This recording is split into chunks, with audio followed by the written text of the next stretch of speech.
Welcome to the Art of Hitting channel. Today we have another look at the class of 2024 Florida Half Century Hall of Fame with Robbie Chavis being inducted. And he will be represented by his daughter. And right here you see the board of directors of the Florida Half Century for 2024. They're responsible for putting all this together and making it happen. Enjoy. Robbie Chavis, it's your time, boy.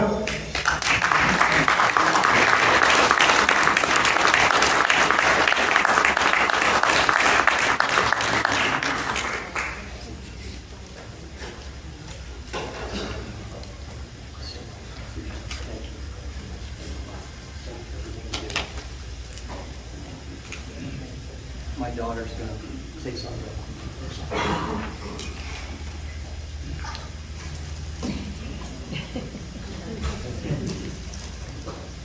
This is my little girl. Beautiful. I over-prepared, so bear with me.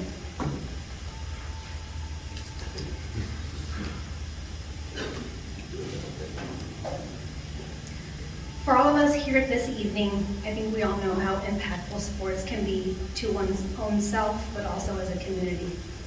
It's not just a 5-letter word or something we may do just for fun, as a good majority of our population we see it.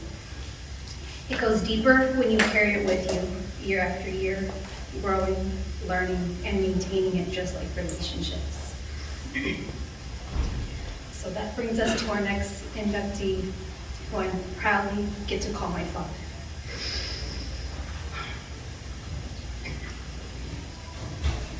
A couple weeks after New Year's Day back in 1960, a Hall of Famer was born. Right here in Tampa, Florida, where life began with a not so easy path would be walked, but lead to a truly admirable human being on and off the field. He was one of 3 children growing up to working class parents, where the financial struggle was reality and oftentimes having to go without. He started playing ball at the age of 6, always with the support of his biggest cheerleader, his mom, until he was 16. He played pitcher and in the outfield while trying to mirror his favorite player, Pete Rose. However, in the midst of all of it, at the early age of 12, his father left, leaving behind his mom to care for and raise 3 children on her own.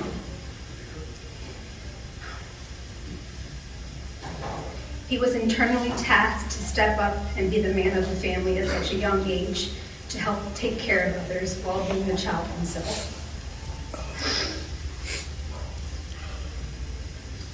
I feel this is the pivotal time my dad's take on life took a turn for the best, but sometimes to a fault. A fault where sacrifice and exhaustion takes a back seat if it means his family's needs and wants are met. He continued to play ball and even explore football in junior high, and taking on his first job at age 15 to help support the family. In high school, he was not always the most well-behaved gentleman, and I'll let you tell those stories, not me. But still continued to keep sports and family in the forefront, and ultimately leading to his courting of my mom, Cindy. The 2 of them grew a relationship throughout high school, going to events, gathering with friends, roller skating at the local rink, bowling, which he took up for a long period of time, and even playing highlight. Fun fact, well, not so fun for you, he's taken a shot to the face with a highlight ball and even collided with a fence in the outfield, resulting in a metal plates in his face, all for the love of the game. Now back to family. His courtship with Cindy ultimately led up to their marriage in 1981, welcoming their firstborn, my brother Ryan here, in 1983, and myself in 1985. He was able to create a family of his own and take care of us, just as he had been doing with his mother and his sister since age 12.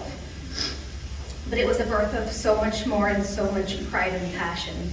He continued to play semi-pro ball, softball, and adult leagues, primarily for the Heat, wearing number 44, while we all tagged along to his games and tournaments, watching him do what he loves. I remember bringing my Barbies to games because why not have them witness greatness in the clay dirt? Core memory blossomed. He started his own lawn business that he still runs to this day with as much pride as he has for his family in the game.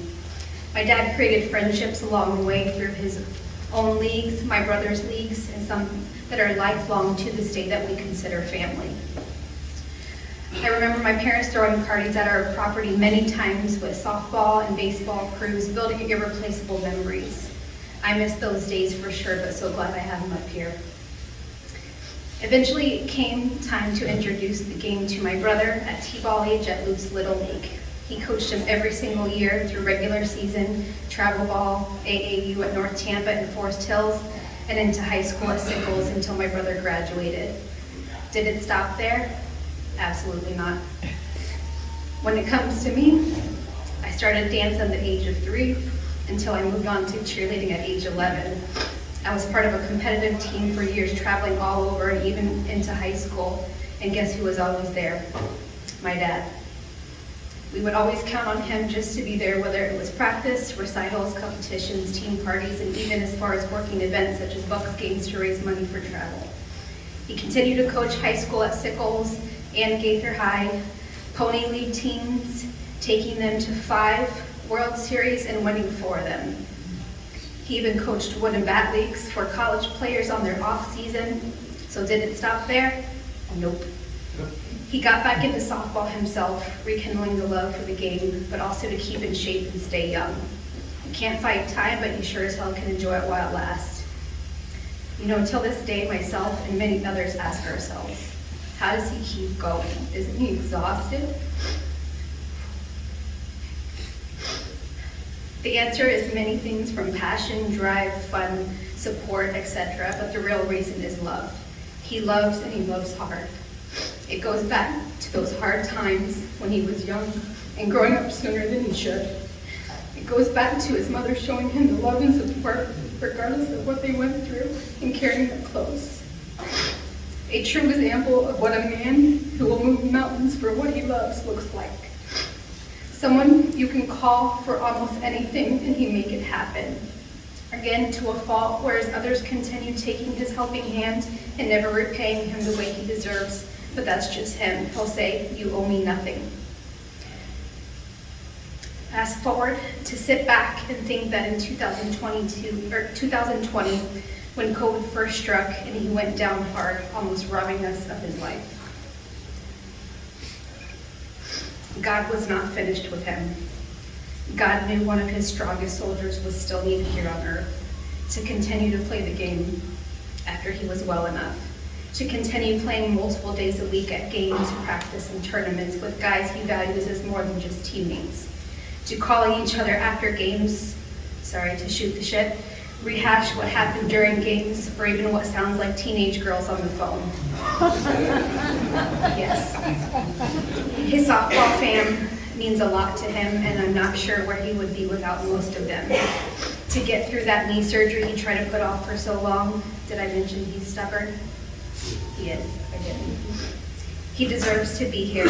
There are so many other things I can say about this man, but there will never be enough time, enough pages in a book, or even enough words to tell you about him, but I will say this. It didn't take tonight to realize we have a Hall of Famer on our hands in softball.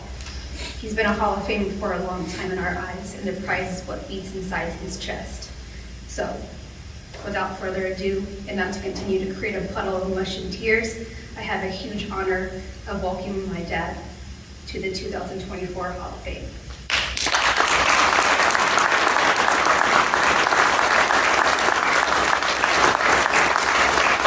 Okay, I'm done. First of all, I'd like to thank the Hall of Fame committee and everything they do. I'm always a fan of theirs, no matter what anybody says. They're always there. Like Jack said, they're always there for us.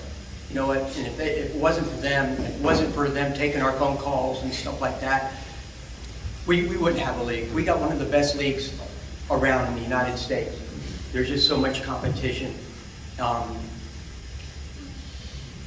Mike came to me 2 years ago and he said, "You've been nominated for the Hall of Fame." And I looked at myself, looked at Mike, and I said, "You know what? I'm not ready yet." Because there's so many people, there's so much competition, so many great players that they belong there for me. So, sorry. I'd like to welcome all the inductees. You well deserve it.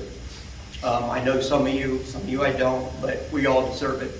And all the past Hall of Famers, they deserve it. And that's why they're here, and that's why we're here tonight.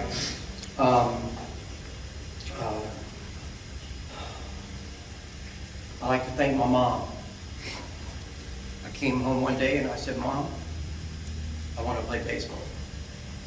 She said, "You sure?" I said, "Yeah, I want to play." So I started my coaching career, I felt, at the age of 7. Nobody goes, 7? I said, well, back when I played, the manager coached third base, and there I was in the first base coach's box with my helmet on.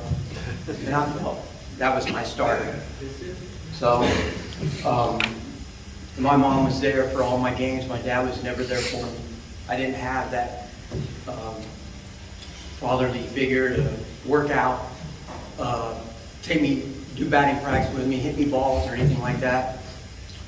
But I gathered that from my coaches. And when my son started playing, I told him I would never let him down.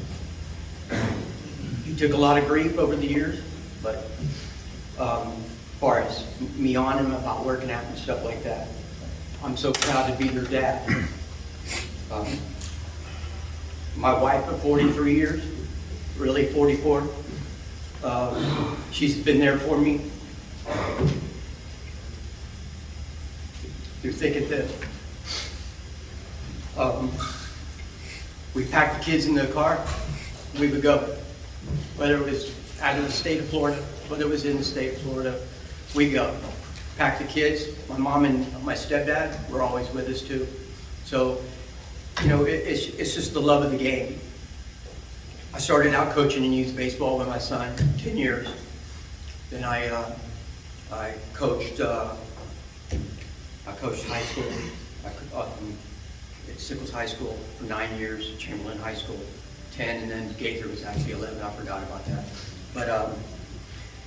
But I never lost sight of my family. My family always came first.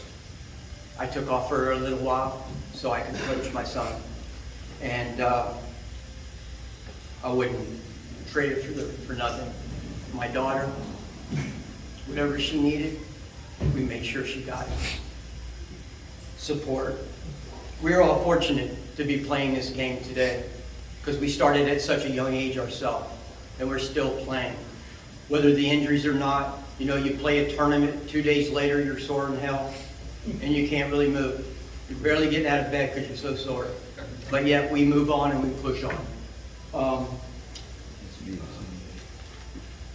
My coaching career, you know, I've coached for 60 years, whether it was on the youth level or softball. I love softball. I love the guys that I've met. I love good talent. And I play for boys this summer now in the 60s, and got a good coach there, Wally Blackburn. Wally tells us before we play our first game on Saturday where we're going for lunch or whatever time it is, where we're going for dinner before we play our first game. That's the way it should be. We go out, we want to compete, we want to have fun. And the camaraderie we have, not just with our teammates, but with our players that we play against. And the umpires especially. The umpires do a great job. And the friends that I've had over the years, it just commemorates. Like she said, 5 World Series.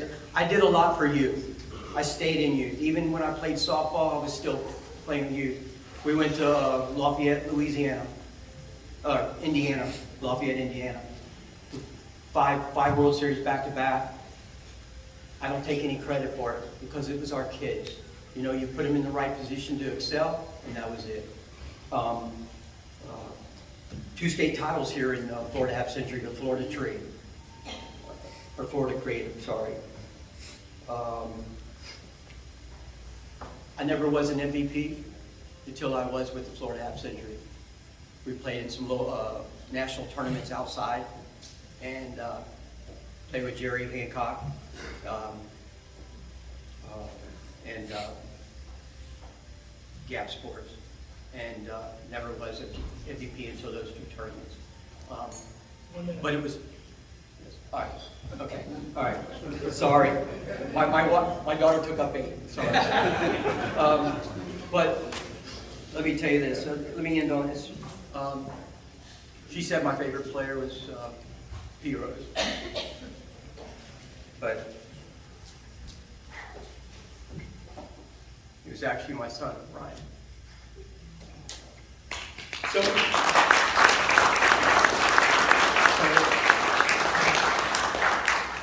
life is short.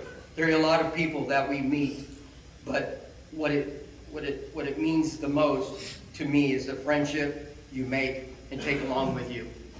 And I thank you, and thank you the committee, and thank you Florida Half Century for making me who I am in softball, and I'll cherish it for the rest of my life. I'm blessed. Thank you for my friends showing up, Jerry Hancock. Welcome to the class of 2024 Florida Half Century Hall of Fame, Robbie Chavis. And if you would, please do me a kind and subscribe. Thanks.